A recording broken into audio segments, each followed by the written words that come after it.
violence in the country. Les jeunes, vos jeunes, vous observent. Young people, your young people are watching. Today, the victims of manipulation, they have paid the price and are often held responsible for the troubles that continue to afflict the nation's political life. In the roadmap, you are right to prohibit political violence as a means of political expression and to demand a secure environment that protects all the political players and facilitates their activities throughout the country.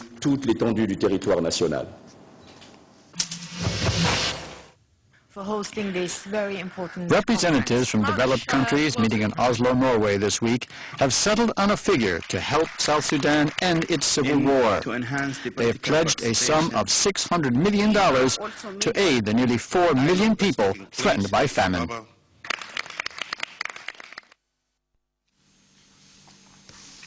Over now to Ukraine, where the country is giving up for presidential elections on Sunday, the first since Viktor Yanukovych was ousted amid political uprising in February. In the run-in is Petro Poroshenko, who is known as the chocolate king of Ukraine, and the other main contender, former Prime Minister Yulia Tymoshenko, who is recently released from prison. Ukraine has been shaken by months of violence, with separatists in the country's east pushing for independence. Before the big votes cast on their away ballot papers are being printed, but as CNN's Barley Macklin reports, distributing them will be a huge challenge in a deeply unstable eastern Ukraine. These ballots are being printed to make history. The goal is to have enough in time for Ukraine's presidential elections on May 25th. But printing them is not the problem. It's getting them east, to the regions of Donetsk and Luhansk, where separatists have banned voting for the presidential election and declared their own independent republics. Clashes like these, almost a daily occurrence. Michael Ohendovsky is the chief of the Central Election Commission. He is responsible for making sure it is fair and secure. He's adamant that election stations will be open in all regions of Ukraine, except for Crimea. We have around 2,000 polling stations, for example, in only the Donetsk region. How many of them will be opened, or which part of them will not be available for voters to vote on the election day? It's absolutely unpredictable now. But some of them will be opened. Definitely, definitely. How are you going to even physically get the ballots to those areas? Let it be our secret. Alexander Chernyenko leads one of the oldest election monitoring organizations in the country. He has observers in the east, and he says they receive regular death threats. For us, it is important that this election shows the world that it's open and fair, he says. If our observers refuse to monitor the election, it will be a bad signal for voters. Security isn't the only concern. There is the issue of fraud, which was a big problem during past presidential elections. As you can see, all 21 candidates' names printed there to vote. They simply check the name of the candidate of choice. Now, a big concern is fraud, and there's a number of precautions they've taken to prevent it. If an election official suspects a ballot is a fake, all they have to do is put the ballot underneath a light such as this. That glowing number tells them that this ballot is real. High tech for sure, but Ukrainian officials agree. For these elections to be legitimate, ballots need to reach those that want to vote. Erin McLaughlin, CNN, Kiev. Well, time now to take our second break. Sports is next.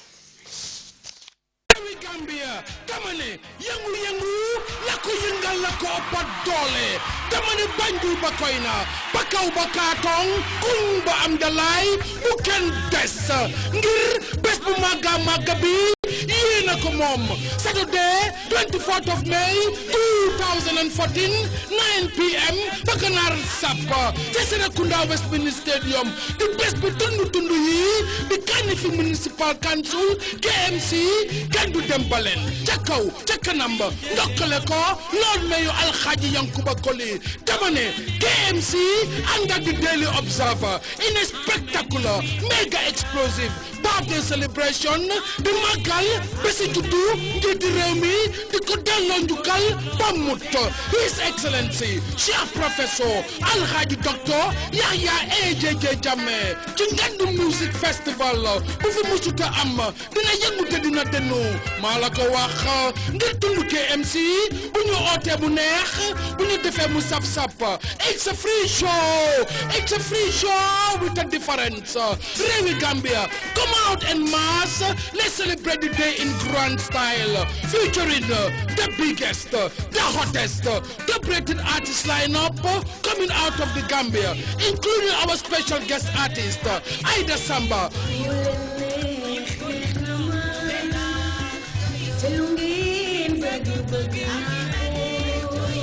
Andak Ngandayi, Singate, Bala Ranks, Nova, MLK, Salamji, Mighty Joe, Broke, Badibunka, Nyancho, Tasman, Group Kabakel, and many more. Ndau Gudi, Buyanko Ken Netalil. Happy birthday to you, Mr. President. Proudly sponsored by GIA and the Gambia Civil Aviation Authority. Gambia Sunyureo.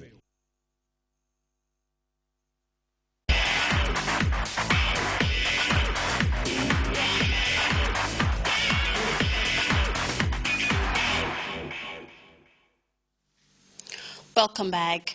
Top Gambian football referee Bakary Papa Gassama has received the blessings of the Gambian leader ahead of his participation in the 2014 World Cup. Gassama, 34, will become the first Gambian to officiate in the FIFA World Cup, when football's biggest showpiece event kicked off on June 12th in Brazil. The World Cup-bound referee was at State House to bid the country farewell and seek the nation's prayers as he set out to fly the country's flag on the world's biggest sporting stage. Modu Esjalo reports. Peak of football, where only the best countries participate, and as a result, only the best referees are selected to officiate on football's biggest stage. Well, among those selected to referee in this year's World Cup in Brazil is our very own Bakary Papa Gassama. The country's top football referee is one of only 3 Africans and 22 other referees from around the world appointed by the World Football Governing Body FIFA to officiate in this summer's World Cup. With just under 22 days and few hours to the kickoff between host Brazil and Croatia, the 32 participating countries are getting their teams ready and head to Brazil for the showdown in football's biggest competition. And so is Papa Gassama, who is also preparing to catch his flight to Brazil, where he will write history by becoming the first Gambian to officiate in the World Cup. But before jetting out to the South American country, the pride of the nation was at State House to seek the blessing of the Vice President and the entire country. The 34-year-old was led to State House by Nancy Nyang, Permanent Secretary, Ministry of Youth and Sports, where he met Vice President Dr. Aissatou Njie Saidi. Adam Ambai, manager of the Gambia's Referees Committee, who along with female referee Mariatu Jobate and first assistant referee Dikori Jao accompanied their colleague to State House, reflected on some of Gassama's previous competitions, including the 2012 London Olympics. Happy to receive in audience a proud son of the soil who is about to go and fly the country's flag on the world's biggest sporting stage. Dr. Aissatou Njie Saidi saluted the World Cup-bound referee for his amazing achievements, which has not only put him in the history books, but put the country's name on the global map as well. My encouragement is just keep up the confidence. CAF has confidence in you, FIFA has confidence in you, and the world itself has confidence in you because of the fairness that you exhibit at play. Because I know it's because of that. Yeah. You must have been a fair referee. You know, they didn't see any flaws around you, and this is why you rose above, you know, in the ranks. Today, you are you are leading. Like the Vice President rightly said, whenever Papa steps on the pitch, these are some of the comments you hear being broadcast to millions of viewers around the world.